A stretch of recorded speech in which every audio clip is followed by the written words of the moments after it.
sallallahu alaihi wasallam.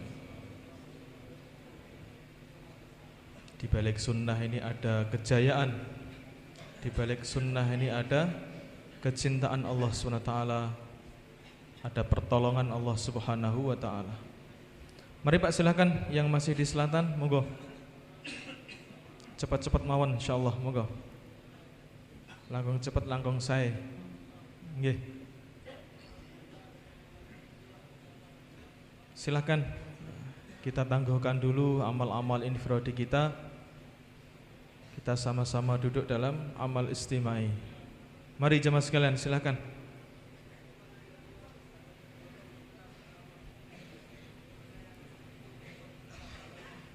Jemaah sekalian yang dimuliakan Allah SWT, alhamdulillah kita syukur kehadirat Allah SWT.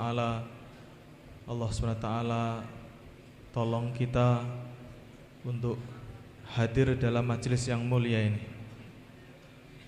untuk sama-sama usaha bagaimana mewujudkan iman yang sempurna, yakin yang sempurna, amal yang sempurna dalam diri kita, dalam diri umat di seluruh alam. Karena hadirin yang dimuliakan Allah SWT, hanya dengan iman dan amal yang sempurna inilah Allah SWT akan mendatangkan kebahagiaan, kemuliaan, kesuksesan manusia di dunia dan di akhirat yang kekal selama-lamanya. Maka untuk itulah jemaah sekalian, kita duduk di sini, kita akan dengarkan pembicaraan pentingnya iman, pentingnya amal, dan usaha bagaimana mewujudkan iman dan amal ini dalam kehidupan kita. Maka jemaah sekalian, penting sekali kita jaga adab sebagaimana dicontohkan oleh baginda Nabi dan para sahabat. Duduk dengan rapat-rapat, duduk dengan tawajuh, duduk dengan merasa dilihat oleh Allah, merasa diawasi oleh Allah. Sehingga jemaah sekalian, kita akan duduk dengan membuat sikap-sikap yang dicintai Allah Subhanahu wa taala. Mari Bapak sekalian, silakan yang masih berdiri untuk segera ambil tempat duduk. Tempat-tempat yang kosong di depan kita mohon untuk diisi. Kemudian jemaah yang dimuliakan Allah Subhanahu wa taala, kita bukan hanya sekedar duduk dengarkan bayan, tidak, tetapi bagaimana kita duduk dengan fikir, bagaimana supaya majelis kita ini diterima oleh Allah Subhanahu wa taala, dirahmati Allah Subhanahu wa taala, diberkati oleh Allah Subhanahu wa taala. Sehingga duduk kita ini akan menjadi asbab datangnya kebaikan-kebaikan untuk diri kita, keluarga kita, dan umat di seluruh alam. InsyaAllah jemaah sekalian, mari Pak, mohon yang masih di belakang, yang masih infiradi, untuk segera gabung insyaallah. Silakan.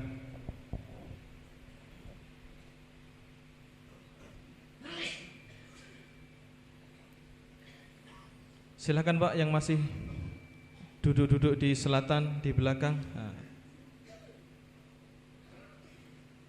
Kita tangguhkan dulu amal-amal infiradi kita. Kita tawajuh sama-sama insyaallah.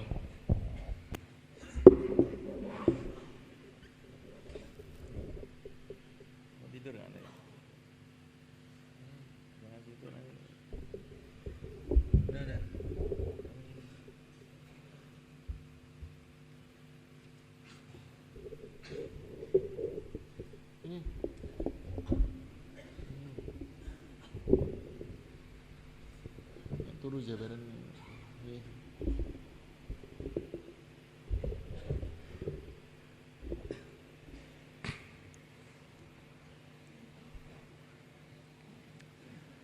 Innal hamdalillah nasta'inuhu wa nastaghfiruhu wa nu'minu bihi wa natawakkalu alayhi wa na'udzu bihi min shururi anfusina min sayyiati a'malina man yahdihillahu fala mudilla lahu wa man yudlil fala hadiya lahu أشهد أن لا إله إلا الله وحده لا شريك له وأشهد أن سيدنا ومولانا وحبيبنا محمدا عبده ورسوله اللهم صل وسلم وبارك عليه وعلى آله وأصحابه والتابعين لهم إلى يوم القيامة أما بعد.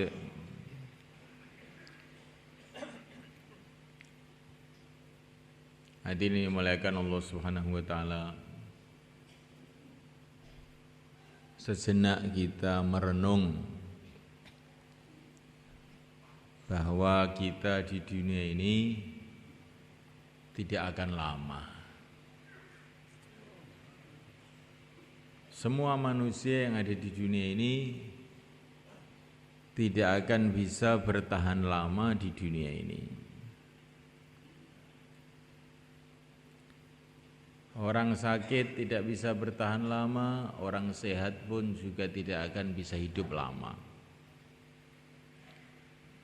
Orang miskin tidak akan bisa berlama-lama di dunia ini. Begitu juga orang-orang kaya juga tidak bisa berlama-lama di dunia ini. Kalaupun orang itu dijadikan oleh Allah orang yang paling kaya di dunia ini, orang yang paling berkuasa di dunia ini kelihatannya, orang yang paling sehat, orang yang paling bahagia, orang yang paling sakti, sudah paling semua, itu pun juga dia tidak akan bisa berlama-lama di dunia ini. Semua akan ditinggalkannya. Kerikil satu pun tidak akan dibawa. Maka kalau orang itu mau merenung, mau berpikir, betul-betul bodoh orang-orang yang membanggakan dunia ini. Orang yang bangga dengan dunia ini bodoh. Ya, sebentar saja, kemudian ditinggalkan semuanya. Setelah diangkat jadi raja, maka diangkat ke kuburannya. Inilah manusia di dunia ini. Maka Allah Subhanahu wa taala pencipta alam semesta ini memberikan peringatan kepada manusia. Wala taghurrannakumul hayatud dunya wala yaghurrannakum billahil gharur. Jangan sekali-kali menipu kamu kehidupan dunia ini. Jangan sekali-kali menipu kepada kamu si penipu, yaitu syaitan. Dunia ini menipu. Kelihatannya seperti hebat, kelihatannya seperti besar, tapi hakikatnya kosong, nggak ada apa-apanya. Mana raja-raja yang katanya dulu hebat-hebat itu? Mana raja Persia yang katanya kekuasaannya separuh dunia itu? Mana raja Romawi? Mana Browijaya, raja Majapahit? Mana patihnya yang namanya Gajah Mada? Di mana? Seolah-olah tidak pernah hidup di dunia ini. Mana Bung Karno yang katanya kalau berpidato bisa memukau seluruh orang? Mana dia? Mana Pak Harto? Mana dia? Mana Gus Dur? Di mana dia?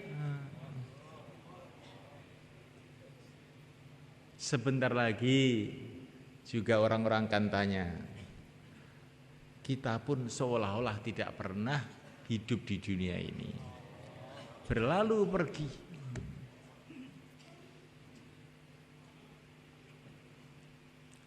Orang-orang biasa tidak bisa berlama-lama di dunia ini. Orang-orang yang luar biasa pun juga tidak bisa berlama-lama di dunia ini. Sampai orang-orang suci, para nabi, para rasul alaihi wassalatu wassalam pun juga tidak bisa lama di dunia ini. Karena apa?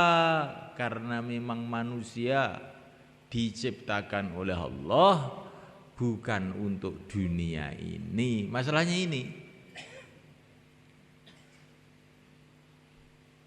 manusia diciptakan oleh Allah adalah untuk kehidupan akhirat yang selama-lamanya.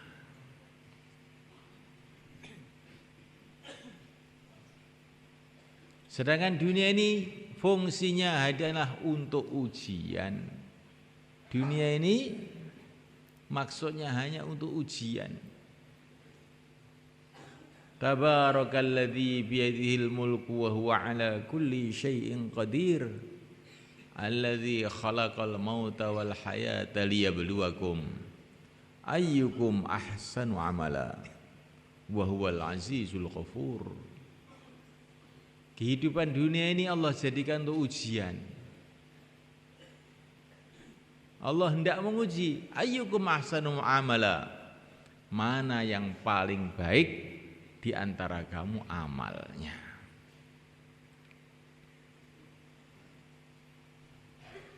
Tapi kita harus paham, Allah menguji itu bukan karena Allah ingin tahu. Allah sudah tahu segala-galanya. Tetapi Allah itu menguji supaya kita ini loh tahu. Supaya kita tahu siapakah orang yang baik amalnya, siapa yang tidak baik amalnya. Supaya kita tahu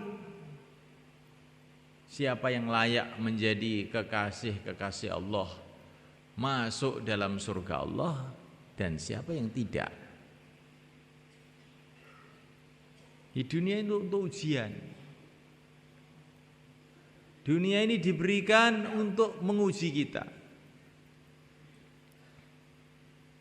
Maka Nabiullah Sulaiman alaihissalam diberi oleh Allah kerajaan yang luar biasa, kekuasaan yang luar biasa. Rakyatnya itu dari kalangan manusia, kalangan jin, bahkan binatang-binatang pun menjadi rakyatnya. Kalau musyawarah itu semula kan Nabi Sulaiman itu yang datang bukan hanya manusia saja. Soft pertama manusia-manusia, soft kedua jin-jin, soft ketiga binatang-binatang, harimau, kucing, burung-burung, semua ikut musyawarah. Bagaimana kehebatan kerajaan Nabi Sulaiman.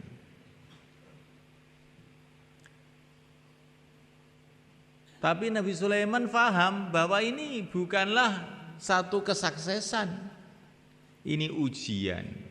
Hada min fadli rabbi liyabluwani aashkuru am akfur.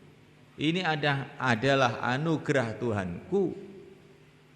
Karena hendak menguji, Tuhanku hendak menguji, apakah saya syukur, apakah saya kufur. Di orang yang miskin itu juga diuji oleh Allah. Orang yang kaya itu juga diuji oleh Allah.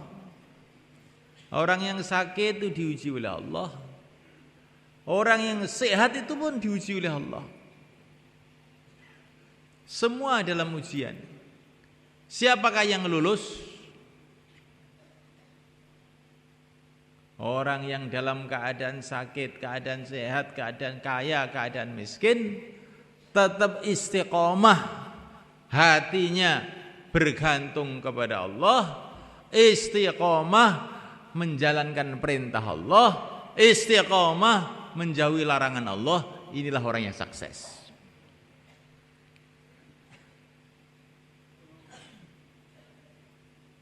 Kalau orang kaya, hatinya istiqomah bergantung pada Allah. Amalannya istiqomah dalam syariat Allah. Perintah-perintah Allah dikerjakan, larangan Allah dikerjakan, maka dia lulus. Kalau orang miskin, mengkis-mengkis, sakit-sakitan, tapi hatinya senantiasa tawajuh pada Allah, amalannya mengikuti sunnah Rasulullah, seluruh larangan-larangan Allah ditinggalkan, ini orang sukses. Kemudian tidak lama dihantar menuju tempat balasan, tempat kemuliaan, yaitu surga Allah Subhanahu wa taala. Semoga termasuk kita.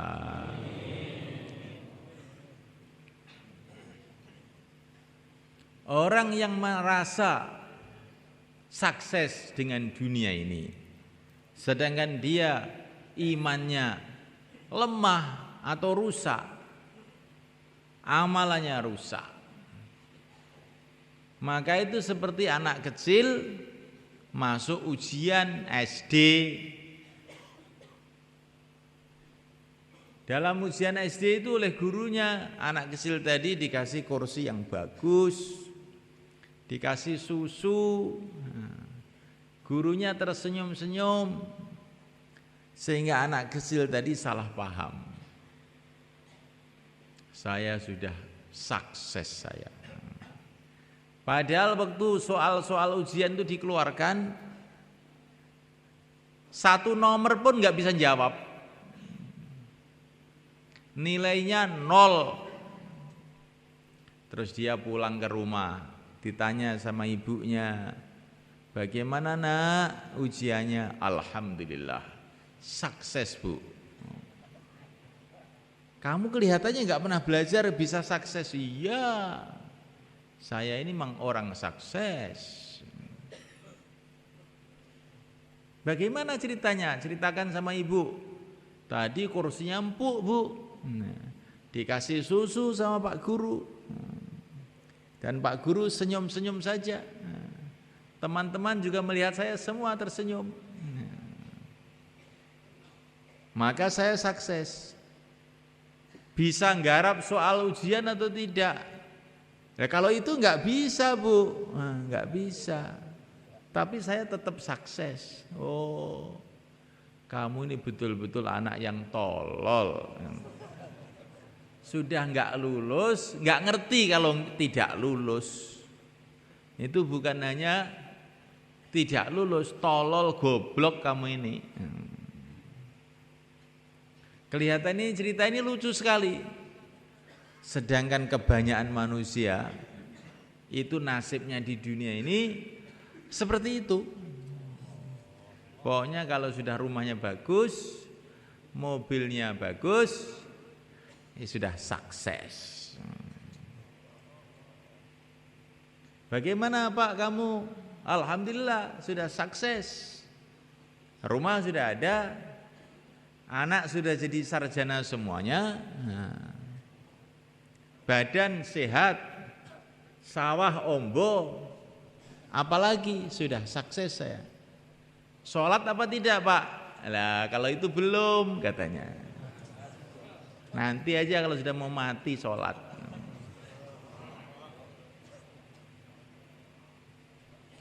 Inilah nasib kebanyakan manusia. Padahal manusia itu dikirim oleh Allah ke dunia ini untuk ujian.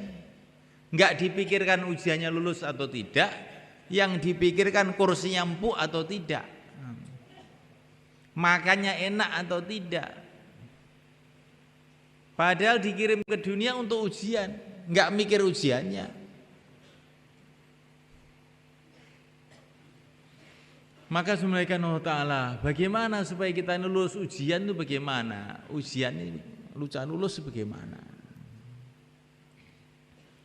Ujiannya di dunia ini cuma 2 aja sebetulnya. Judulnya ujian itu cuma 2 aja, enggak banyak-banyak. Dan jawabannya pun sudah dikasih tahu oleh Allah Subhanahu wa taala. melalui Rasulullah SAW.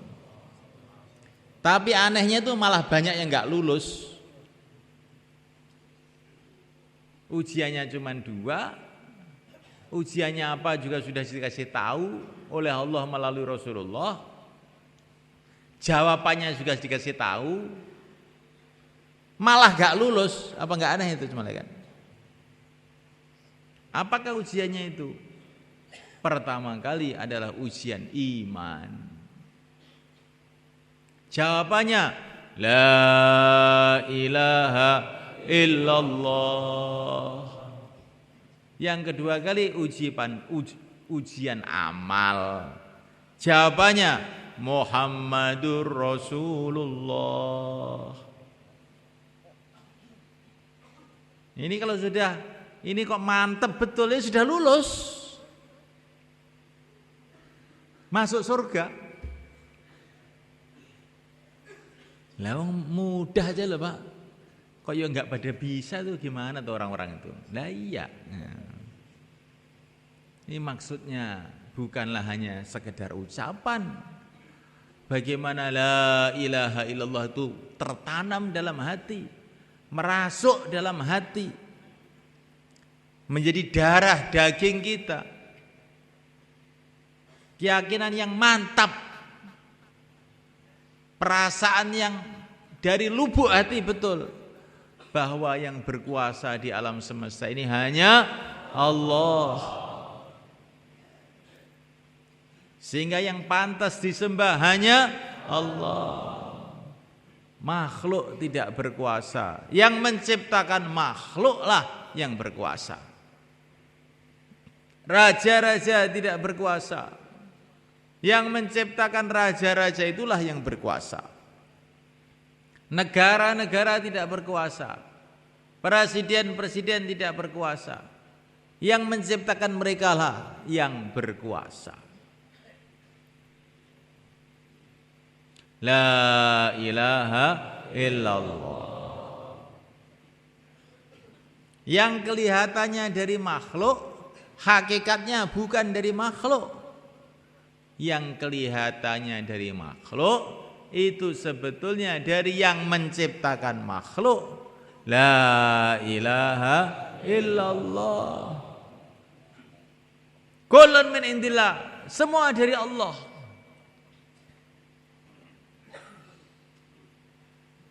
Hadirin dimuliakan, kalau orang itu dikasih tahu Allah yang menciptakan langit, Allah yang menciptakan bumi, menciptakan cakrawala, alam semesta, ini kebanyakan orang ya langsung paham, ya. Tidak ada satu manusia pun, tidak ada satu negeri pun, tidak ada satu insinyur manapun yang ngaku pernah membuat langit, membuat bumi. Nggak ada. Ini semua orang kalau otaknya waras akan ya gitu tok. Tetapi semalekan, kalau kita ditanya mengenai kehidupan manusia ini, maka banyak orang salah paham. Seolah-olah manusia itu bisa berbuat sendiri-sendiri tanpa Allah. Maka Allah Subhanahu wa taala memberikan kepada kita kalimah untuk membersihkan iman kita, membersihkan hati kita ini. Perbuatan-perbuatan manusia ini pun semua dikontrol, dikendalikan oleh Allah Subhanahu wa taala. Kalimah itu adalah la haula wala quwwata illa billah. Tidak ada usaha, tidak ada kekuatan tanpa Allah.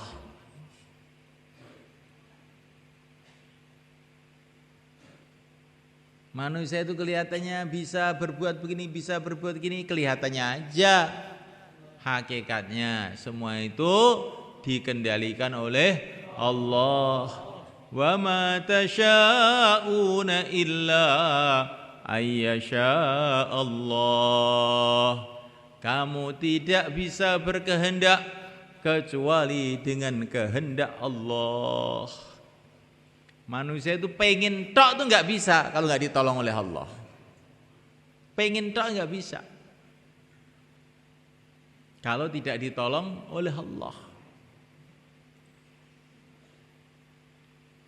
Yang mendatangkan rasa takut, yang mendatangkan rasa tenang, bukanlah keadaan-keadaan ini. Allah yang mendatangkan.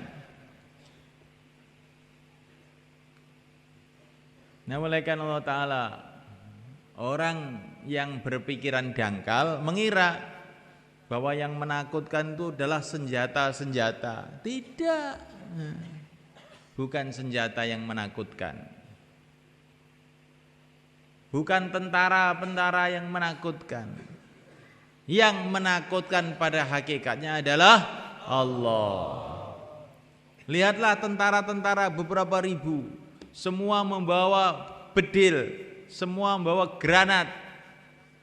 Ini presiden nggak bawa apa-apa, tapi semua takut sama presiden ini. Nah, kenapa? Allah bikin mereka takut. Lihatlah kopral-kopral itu masih sehat-sehat, kuat-kuat. Jenderal-jenderal itu sudah tua-tua.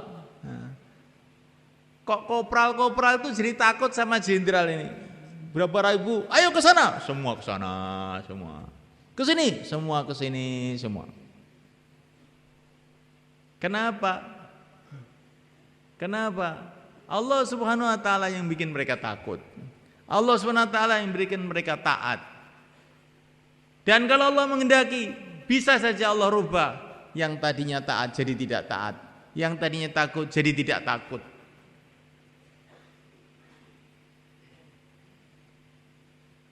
Istri saya ini kok tidak taat sama saya. Memang Allah gerakkan begitu, Pak. Nah, terus bagaimana? Man aslaha ma bainahu wa bainallah, aslahallahu ma bainahu wa bainan nas. Barang siapa memperbaiki hubungannya dengan Allah, Allah akan memperbaiki hubungan dia dengan manusia. Enggak usah ngomel sama istrinya, enggak usah marah-marah. Hubungan kita kepada Allah kita perbaiki. Nanti tiba-tiba jadi baik semua. Ada seorang ulama pergi ke pasar, dia melihat ada kuda gede, besar, indah, dijual dengan harga sangat murah. Maka beliau heran, tanya sama pemilik kuda ini, berapa kuda ini dijual? Sekian. Loh, kok murah sekali? Iya. Kenapa kok murah sekali? Karena kuda ini nakal sekali, Pak Kiai, nakal. Nah. Untuk Pak Kiai gratis pun boleh, nggak usah beli. Nah. Ini setiap orang nunggang ini mesti dijatuhkan. Saya juga nggak berani nunggang ini. Pak Kiai mau, silakan bawa, ada gratis. Nah. Oh ya, enggak, saya beli. Kemudian kuda tadi dibisiki sama Pak Kiai. Hei kuda, saya dulu juga nakal kayak kamu. Tapi saya sudah tobat. Nah, maka kamu jangan nakal lagi ya. Maka yang pemilik kuda itu heran. Kuda kok tidak ngomong, apa ya paham? Kalau Allah memahamkan, kalau Allah memahamkan, ya paham. Walaupun manusia kalau Allah nggak memahamkan juga nggak akan paham. Yang penting Allah, ya Allah pahamkan nih kuda. Hei kuda, saya sudah tobat loh, jangan nakal loh. Langsung ditumpai sama Pak Kiai, ditunggangi. Langsung nurut mulaikan, kuda sudah nggak lari-lari lagi. Diceritakan sama para ulama begitu itu.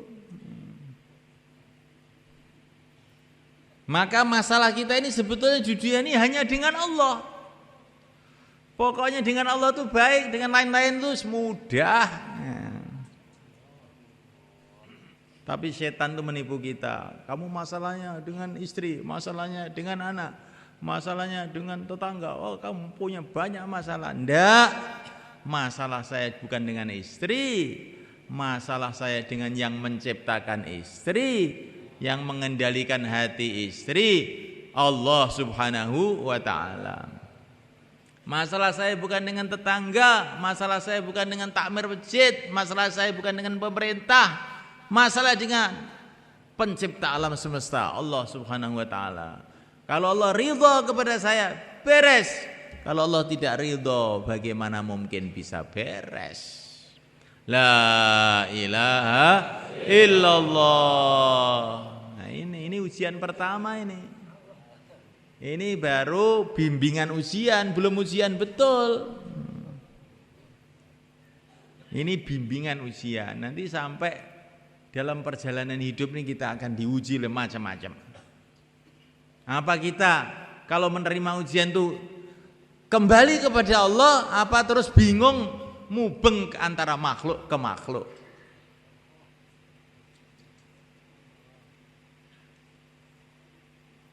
Maka seorang petani memberi nasihat kepada petani yang lain. Diceritakan dalam surat Kahfi. Petani dakwah kepada petani. Walaula iddakhalta jannataka qulta ma Allah la quwwata illa billah.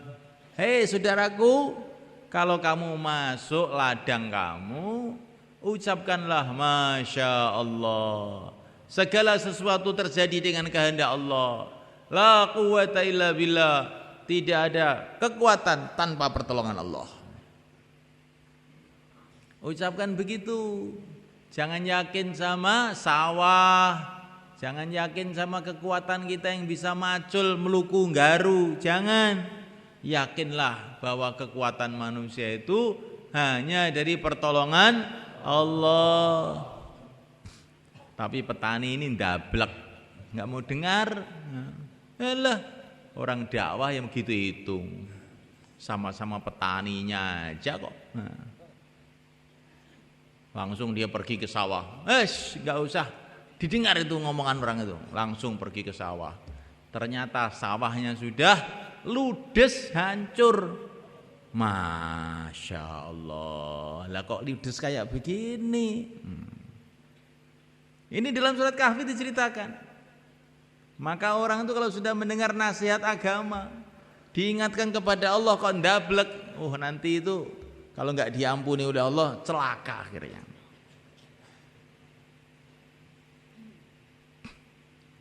Hadirin dimulakan Allah. Ini ujian pertama. Bagaimana kita kemana saja, di mana saja, yakin hanya kepada Allah SWT. Berharap hanya kepada Allah SWT. Berdoa merengek kepada Allah. Ya Allah, ya Allah, ya Allah.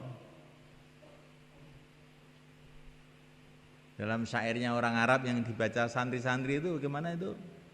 Allah Allah Allah Allah malana maulan siwa Allah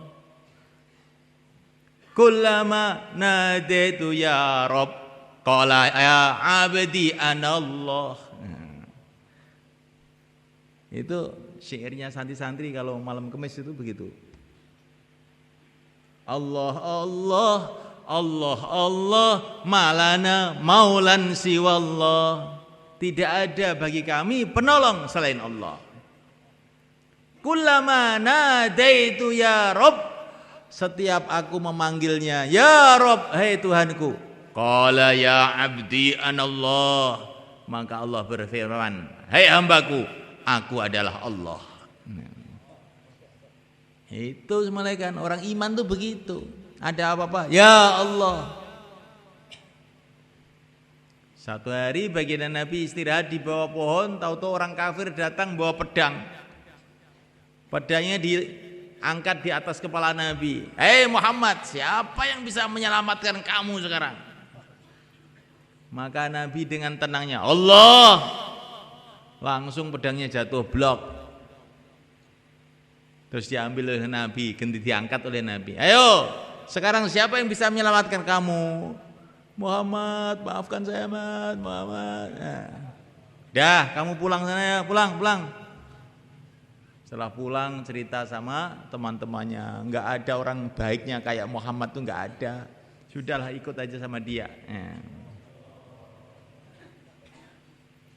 Ini ahlul yakin namanya kan. Ahlul yakin tuh begitu. Makanya apa-apa kita mulai dengan bismillah. Maksudnya bismillah itu kita minta tolong sama Allah.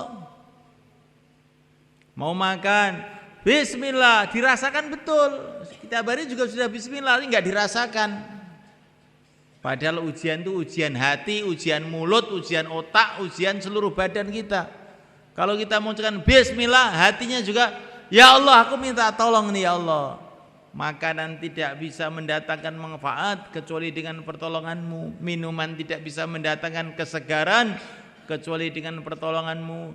Obat tidak akan mendatangkan kesembuhan kecuali dengan pertolonganmu. Bismillahirrahmanirrahim. Aku minta tolong kepada Engkau ya Allah. Tidak minta tolong sama obat, sama nasi, sama sego, sama apa, tidak. Inilah bismillah. Nabi mengatakan, apa saja yang kamu mulai dengan bismillah nanti barokah. Tapi kalau tidak kamu mulai dengan bismillah, barokahnya berkurang. Kalaupun ada barokahnya tidak sempurna.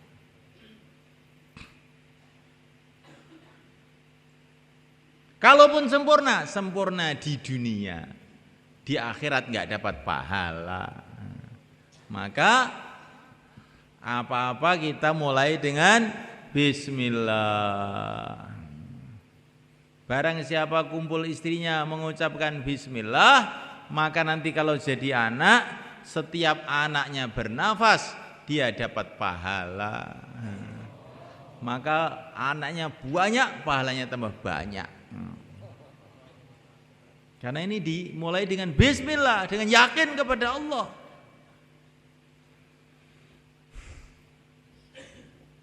Ini ujian pertama. Ujian yang kedua, ujian amal. Jawabannya Muhammadur Rasulullah. Amal apa saja yang kita pikir, bagaimana kita mengikuti arahan Rasulullah SAW. Amal apa saja. Termasuk arahan Rasulullah adalah mengikuti para sahabat. Itu arahan Rasulullah termasuk. Maka sangat keliru kalau orang mengatakan saya ikut Nabi apa ikut sahabat. Itu keliru. Ikut sahabat itu bagian dari perintah Rasulullah SAW.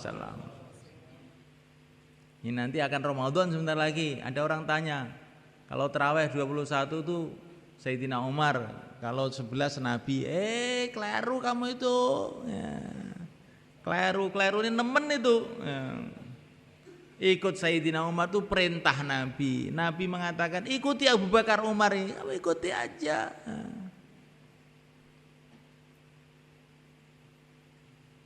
Kamu kira yang mau ikut Nabi itu kamu saja. Sayyidina Abu Bakar, Sayyidina Umar lebih lagi mengikuti. Sudah kamu ikut aja. Insyaallah boleh kan? Insyaallah.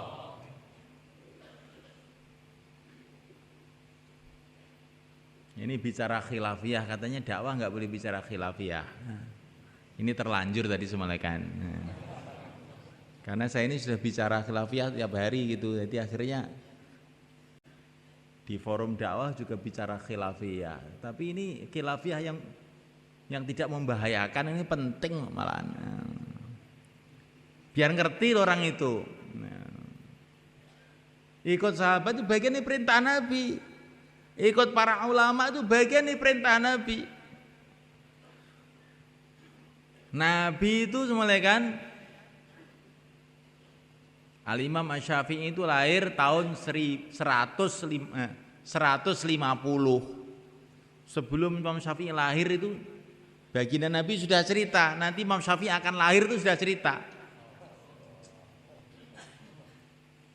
Sebelum Imam Malik lahir 140 tahun sebelumnya, lebih dari itu Nabi sudah cerita Imam Malik kan lahir.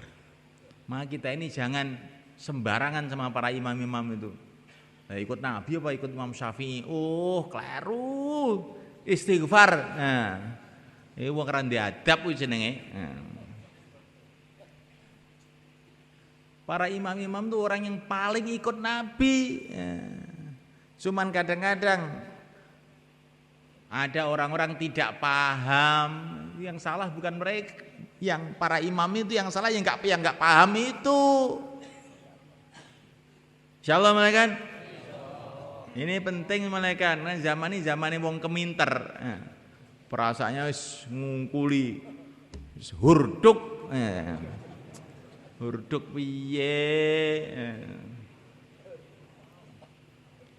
Nah, malaikat Allah Subhanahu wa taala. Nah, ini kan teman sendiri semua nggak apa-apa gini ya. Nggak apa-apa, tapi harus dihafalkan ini, untuk ngerti betul. Pemahaman-pemahaman yang tidak lurus harus diluruskan. Nah, malaikat Allah Subhanahu wa taala, ujian amal bagaimana kita ikut Nabi dalam seluruh kehidupan kita ini. Di rumah yang kita pikirkan bagaimana ikut Nabi di rumah, di masjid bagaimana ikut Nabi di masjid, di sawah bagaimana ikut Nabi di sawah. Baru itu lulus ujian amal. Kalau mau makan itu pikirnya jangan lauknya apa, sate, gulai, krengsengan, jangan gitu. Itu namanya orang nggak mikir ujian. Bagaimana makan dengan cara Nabi. Ya. Kalau di masjid pikirannya jangan, wah sudah capek saya, mau tidur saya, terus langsung delosor kayak ulo. Jangan. Sunnah Nabi di masjid itu bagaimana? Masuk masjid, kasih kaki kanan. Allahumma sholli wa sallim ala sayyidina Muhammad waftah li abwaba rahmatik. Niat i'tikaf. Kalau tidur pakai adab tidur. Walaupun orang itu tidur semuanya kan ikut sunnah Nabi, nanti tidur itu jadi barokah. Tidurnya mendatangkan hidayah. Seperti cerita Isra Mi'raj. Cerita Isra Mi'raj itu asal mulanya itu Nabi tidur loh semuanya kan. Tidur, tahu-tahu malaikat Jibril datang. Assalamualaikum ya Rasulullah. Tuhan dipanggil oleh Allah untuk puter jagat. Dimulai dari Masjidil Haram ke Masjidil Aqsa, naik ke langit ke Sidratul Muntaha. Kita mau jalan-jalan lihat surga, lihat neraka. Dan Tuhan diminta untuk ngimami seluruh para nabi, para rasul yang ada di langit. Para nabi, para rasul itu arwahnya di langit sana. Nabi diperintahkan naik ke sana untuk ngimami seluruh nabi, seluruh rasul di sana. Asal mulanya itu loh gara-gara tidur di Masjidil Haram. Tahu-tahu melejit tidak karuan derajat beliau. Maka kita tidur pakai adab tidur. Nanti bangun tidur itu kalau nggak bisa Isra Mi'raj ya minimal tuh imannya naik lebih baik dari sebelumnya. Tapi dalam kitab Riyadhus Shalihin diceritakan ada orang tuh tidur, bangun tidur imannya sudah merosot. Tidur lagi, merosot lagi. Tidur lagi, merosot lagi. Sampai akhirnya iman tipis, kecil sekali. Habis untuk tidur itu. Ya kan aneh itu malaikat. Ini namanya tidur yang tidak barokah itu. Ya, kalau tidur barokah, bisa-bisa Masya Allah. Ya, imannya jadi naik, ilmunya jadi bertambah. Kayak ceritanya Syekh Muhammad Ilyas. Dapat ilham perjuangan ini banyak yang beliau dapatkan waktu tidur. Ini tidurnya para wali-wali Allah tuh bangun tidur tambah ilmunya. Wa ma dzalika 'ala Allahi bi'aziz. Itu tidaklah sulit bagi Allah, mudah saja bagi Allah. Malaikat Allah Ta'ala, saya dapat cerita dari satu kiai saya.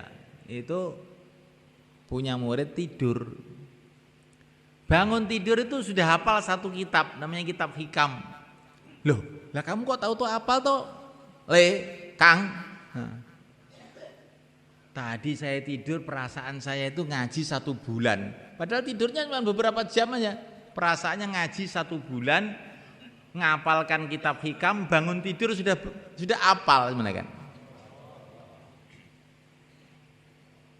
Bagi manusia memang sulit, bagi pencipta manusia mudah saja. Maka nanti kalau iktikaf semua adab tidur semuanya kan. Yang biasa ndelosor tobat, insyaallah mulai kan. Tidur itu mana kalau ikut sunnah Nabi sudah dapat pahala terus. Kencing ikut sunnah Nabi dapat pahala, makan ikut sunnah Nabi dapat pahala. Bahkan kita ke pasar pun dengan sunnah Nabi dapat pahala. Kalau kita masuk pasar dengan la ilaha illallah wahdahu la syarikalah lahul mulku walahul hamdu wa huwa ala kulli syai'in qadir, ditulis 1 juta kebaikan untuk kita. Kalau dagangnya tidak nipu orang, tidak ngurangi takar, ngomongnya bisa dipercaya, maka nanti mati dikumpulkan para nabi dan orang-orang mati syahid. Nah, coba semalaikan.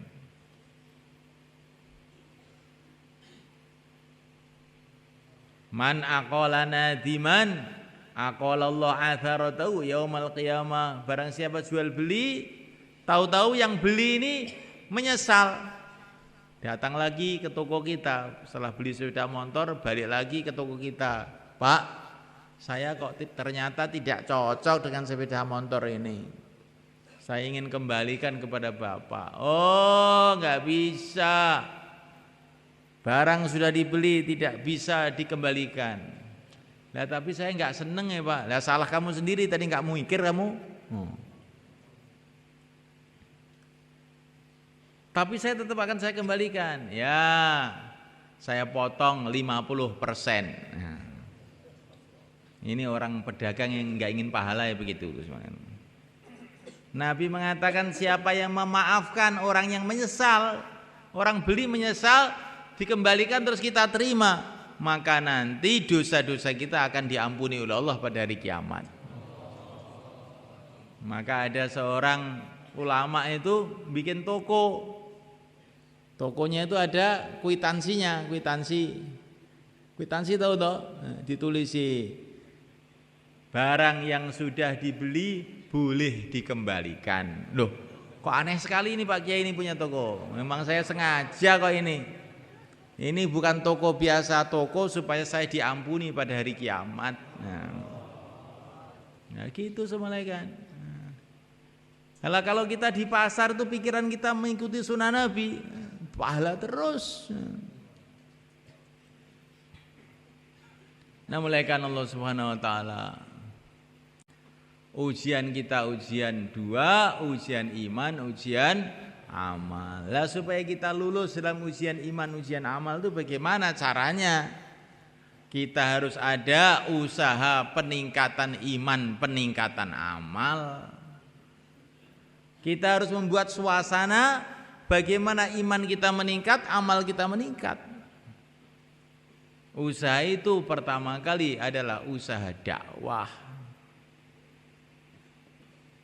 Dakwah itu usaha bagaimana iman kita meningkat, iman istri kita meningkat, iman anak kita meningkat, iman seluruh umat meningkat.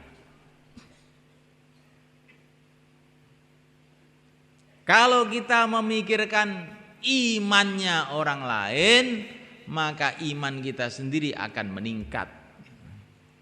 Wallahu fi aunil abdi ma kana al-abdu fi auni akhihi. Kalau kita menolong saudara kita, Allah akan menolong kita.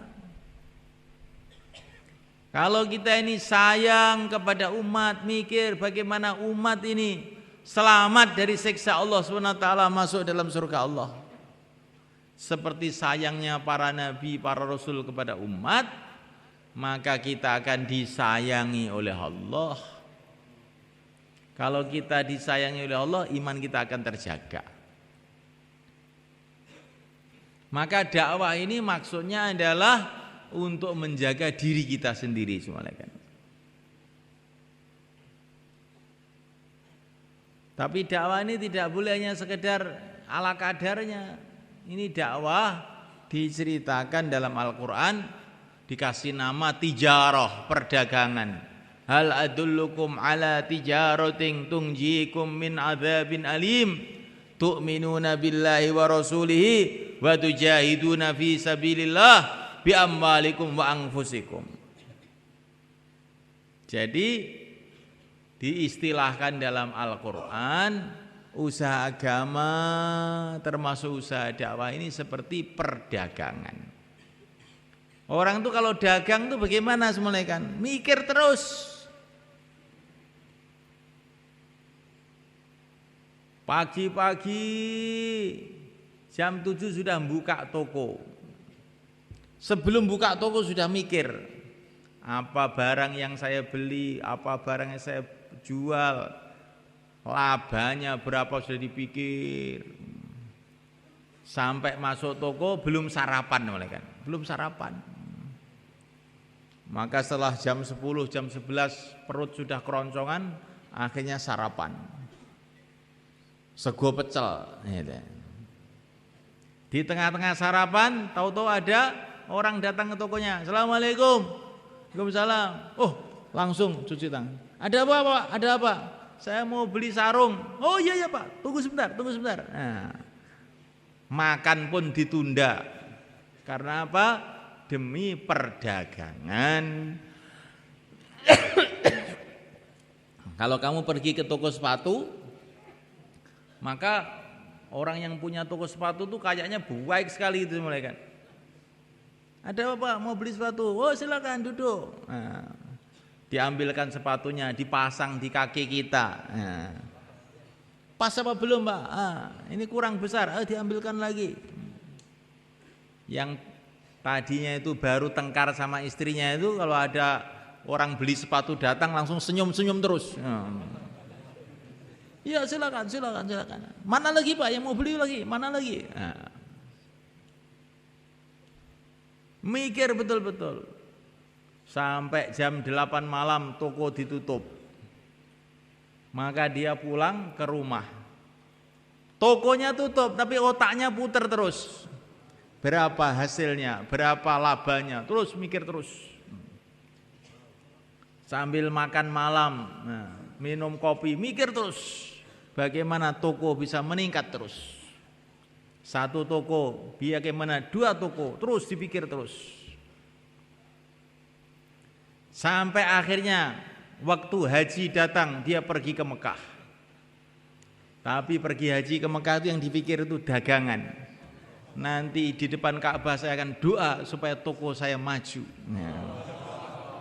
Akan saya temui kiai-kiai di Mekah supaya mendoakan toko saya supaya maju.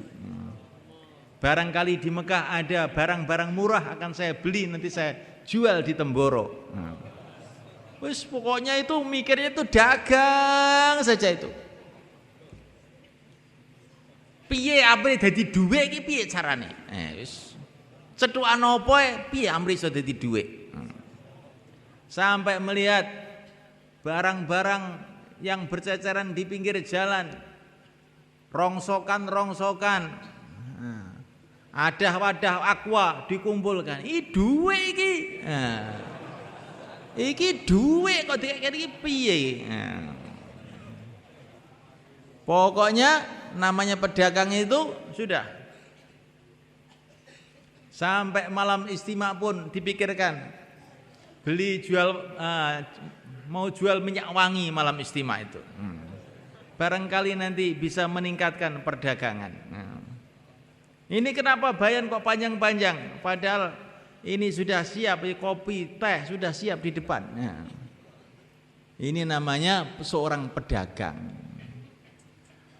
Lah usaha agama dakwah itu dikatakan oleh Al-Quran seperti perdagangan. Maka mikir terus. Bagaimana keluarkan jamaah 4 bulan, 40 hari, 3 hari. Bagaimana orang-orang yang sudah dakwah itu betah dalam dakwah sehingga jadi aset akhirat saya. Orang-orang bikin pabrik mobil, bikin pabrik sarung, bikin pabrik tebu, bikin pabrik ini. Saya mau bikin pabrik amal, Mahalah Syafi'iyah. Inilah pabrik saya ini. Saya jaga pabrik ini supaya setiap jaulah satu keluarkan jamaah 3 hari, 40 hari, 4 bulan. Nah ini namanya baru pedagang mereka. Kalau kita ini dakwah nggak mikir, pokoknya ya yang penting datang. Walaupun ngantuk-ngantuk kan sudah lumayan. Ini namanya bukan pedagang ini. Ini bukan pedagang ini. Pedagang itu mikir. Kekuatan fikirnya, kekuatan senyumnya, kekuatan tangisannya waktu malam, semuanya bagaimana agama hidup di alam semesta ini. Itulah kehidupan yang mulia baginda Muhammad SAW. Menangis semalam-malam suntuk ummati, menangisi umatnya. Sampai janggutnya basah kuyup, sampai bajunya basah kuyup, sampai lantai kamarnya pun basah kuyup karena menangisi umat. Itulah yang mulia baginda Muhammad SAW. Kekuatan doanya, kekuatan fikirnya, kekuatan akhlaknya, kekuatan hartanya, semua kekuatan yang Allah berikan ditumpukan, dipusatkan untuk memikirkan bagaimana umat ini selamat. Inilah namanya seorang dai sebenarnya. Dai itu sholat waktu sujud, ya Allah turunkan hidayah, ya Allah turunkan hidayah. Ihdinas siratal mustaqim, doa untuk umat, ya Allah turunkan hidayah untuk umat, ya Allah.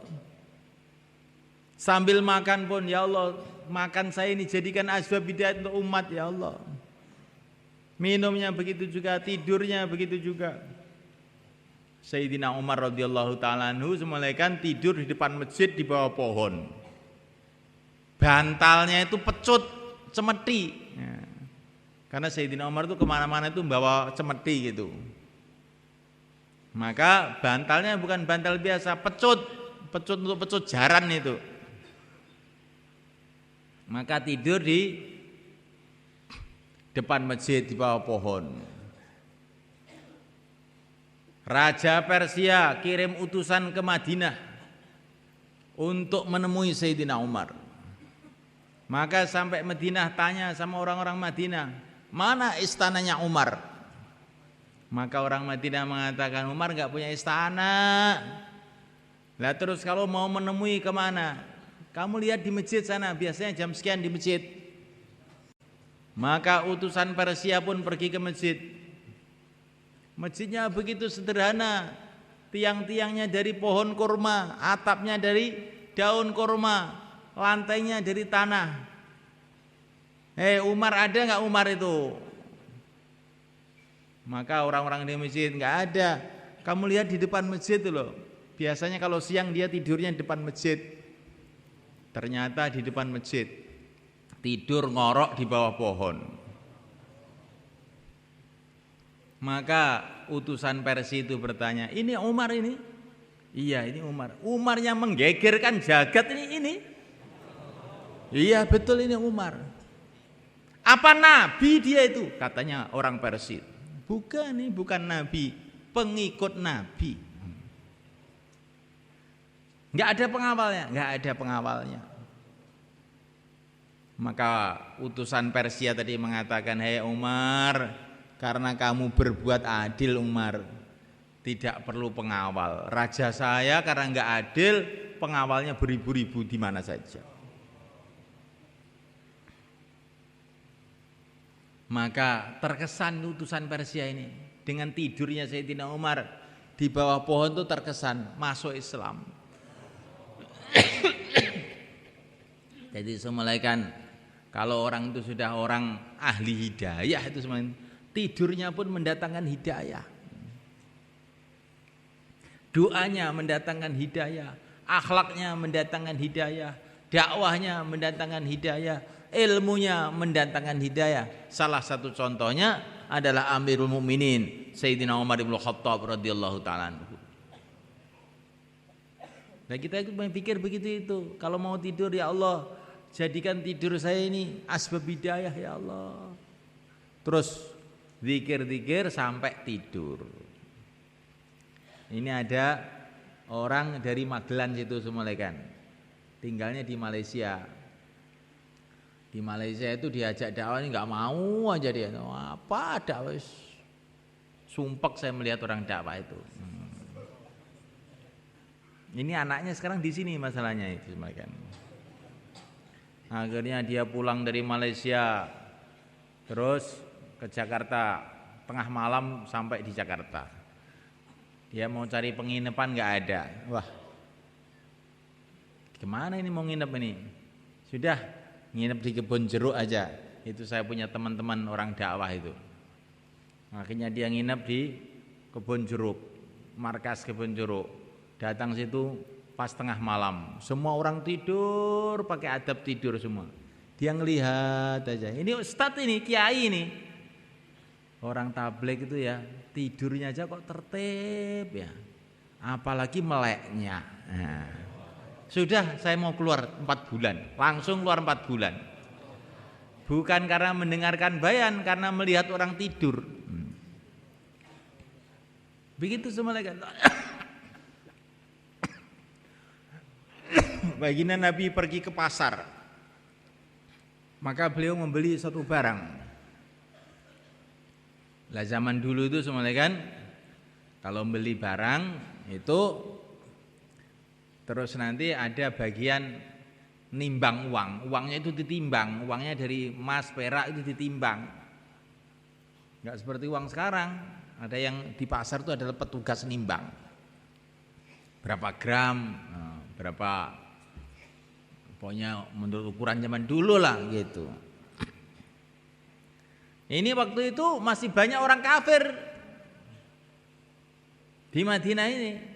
Dan ini orang kafir datang ke pasar Madinah, melihat Rasulullah sedang jual beli. Setelah jual beli selesai, maka Rasulullah menyuruh bagian timbang ini, nimbangnya yang bagus ya, kamu kasih tambahan itu. Kalau orang Jawa diangeti timbangannya, kasih tambahan dia, kasih tambahan uang itu orang yang jual itu. Maka orang kafir itu mendengar itu, loh, orang ini kok bagus sekali sih akhlaknya. Biasanya orang tuh kalau nyuruh nimbangkan uang, siapa sih lo yang pas lo, jangan dilebih-lebihin, pas Nah ini kok malah suruh ngelebihin. Rasulullah tuh nyuruh nimbang itu malah kamu lebih, zin wa arjih, timbang dan lebih. Maka dia itu tanya sama orang-orang di pasar, siapa itu? Enggak tahu kamu? Itu Rasulullah. Langsung masuk Islam mereka. Jadi semulaikan Allah Ta'ala, Rasulullah itu akhlaknya jadi asbab hidayah, doanya asbab hidayah, dakwahnya asbab hidayah. Nah kita ini usaha seperti itu hidup kita ini semulaikan. Nah untuk itu semulaikan Allah Ta'ala, maka kita harus latihan bagaimana hidup kita ini hidup hidayah. Kalau hidup ini sibuk dalam dakwah, sibuk di dalam taklim, baca cerita para sahabat, ceritanya para nabi, sibuk dalam doa, ibadah, sibuk dalam akhlak yang baik, maka hidup kita nanti jadi hidup hidayah. Di rumah juga membawa hidayah, akhirnya anak-anaknya tertata, istrinya toto, kabeh toto. Di kampung jadi asbab hidayah, orang-orang kampung jadi amal agama. Di mana saja di asbab hidayah. Maka kita diajari dalam Quran untuk doa, Rabbana hab lana min azwajina wa dzurriyyatina qurrata a'yun waj'alna lil muttaqina imama. Ya Allah, jadikan istriku, anakku qurrata a'yun, menggembirakan saya. Ini pelajaran tauhid ini semuanya kan. Istri tidak bisa menggembirakan, anak tidak bisa menggembirakan, Allah yang bisa menggembirakan. Ya Allah, jadikan anakku, istriku menggembirakan saya. Jadi jangan punya pikiran kalau saya punya istri nanti saya akan gembira, tenang hidup saya. Oh, belum tentu. Banyak orang yang tangisan gara-gara istrinya. Saya ini sudah lama nggak punya anak, sudah 5 tahun kawin nggak punya anak. Nanti kalau saya punya anak, bahagia saya. Ternyata punya anak bukan bahagia, malah pusing 7 keliling. Maka kita diajari iman dalam doa itu. Ya Allah, jadikan anak saya, istri saya qurrata ayun, menggembirakan hati saya. Terus bukan hanya itu saja. Waj'alna lil muttaqina imama. Ya Allah, jadikan kami semua, saya, anak saya, istri saya dan semuanya imam bagi orang-orang takwa. Bukan hanya jadi orang takwa, tapi imam bagi orang takwa. Imam bagi orang takwa itu bagaimana? Takwanya jadi asbab orang-orang lain pada takwa. Imannya jadi asbab orang-orang lain jadi iman. Zikirnya jadi asbab orang-orang lain pada zikir.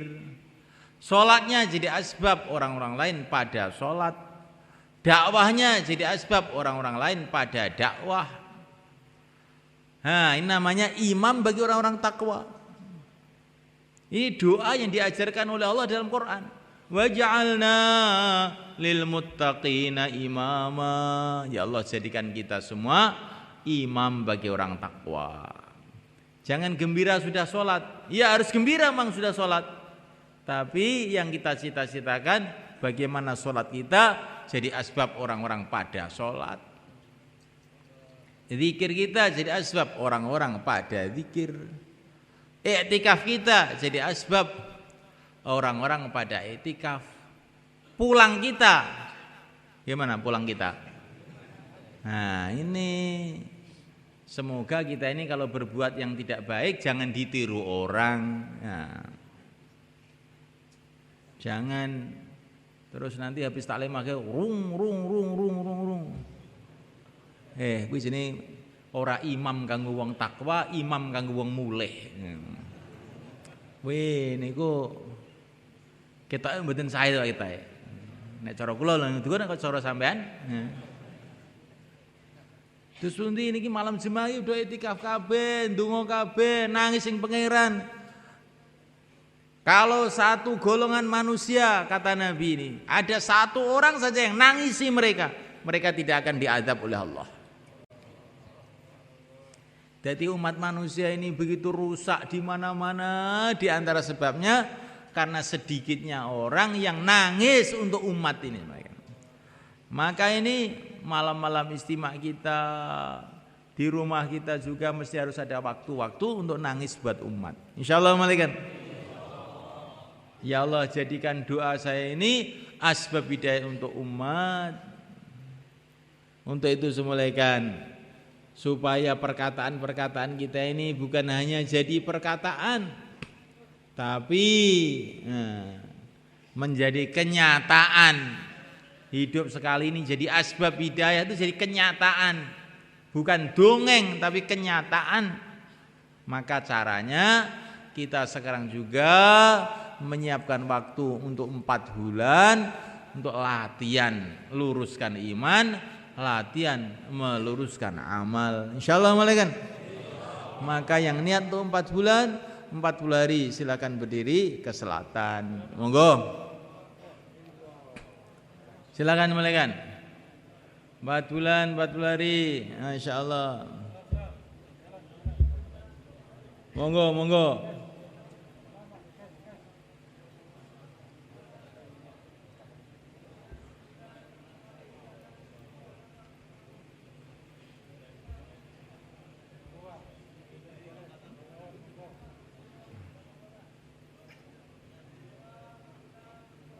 Monggo Pak, jumeneng mawon mboten sah sungkan-sungkan. Monggo niki klambi batik, monggo.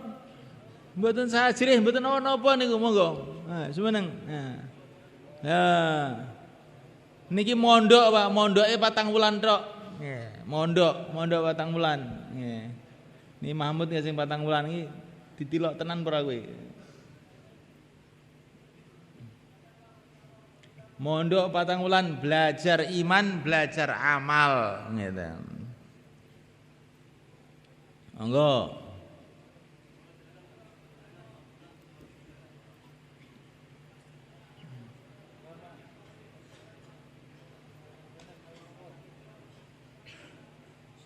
Yang tambah masa, sisa masa, semua ke selatan insyaallah.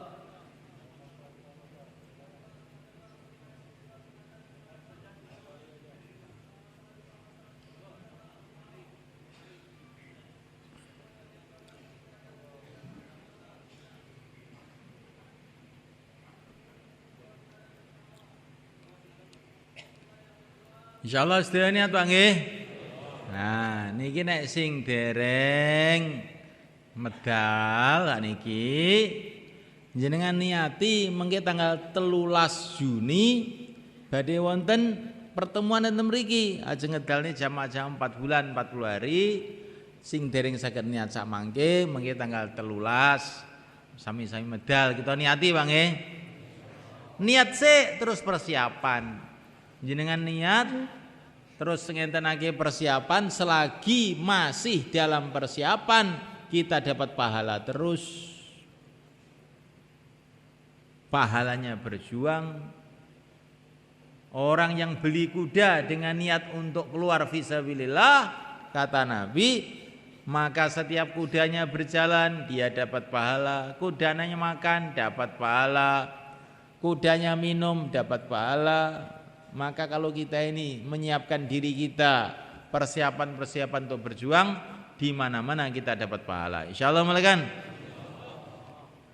Kalau tidak bisa tanggal 13, tanggal 22 Juni ini Istimak Jawa Timur. Maka seluruh umat Islam sak cindil abange diundang. Tindak wonten mriki mikirne agama bareng-bareng. Insyaallah Bang nggih. Masyaallah. Niki istimak kita sareng-sareng. Ben wong Islam iki balik kaya zaman riyen malih nglakoni agama sing tenanan, akhire uripe ning donya barokah, ning akhirate mlebu swarga. Kuwi lah maksude usaha niki, mboten ajeng golek napa-napa niki. Nggih namung niku usaha maksude. Piye kabeh wong Islam iki ditulung karo Gusti Allah.